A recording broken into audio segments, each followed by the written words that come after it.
Tututukan naman ng Trabaho Party List ang pagpapatupad ng mga batas upang mapagaan ang buhay ng mga marinong Pinoy. Ito ay sa kabila ng pagkakapasa ng napapanahong Magna Carta for Seafarers sa bansa na layong protektahan ang mga Pilipinong mandaragat. Narito ang buong detalye sa report ni Edniel Parosa.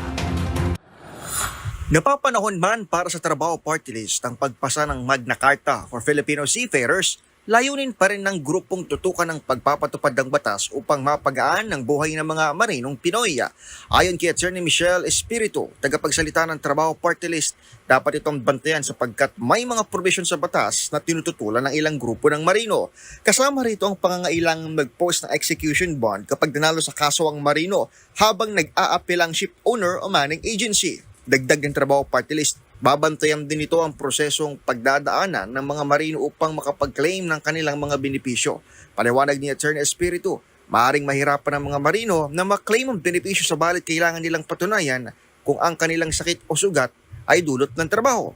Dahil dito maaaring mapilitan ng mga itong lumapit sa mga abogadong malaki maningil para sa legal services, bagay na tututukan ng Trabaho Party List tulad ng pagbuo ng grupo ng mga abogado para makapaghandog ng libreng legal assistance sa mga marino. Noong nakaraang linggo, pinirmahan na ni Pangulong Bongbong Marcos ang Magna Carta for Filipino Seafarers na mahalagang hakbang para sa grupo kaugnay ng proteksyon sa mga mandaragat na Pinoy.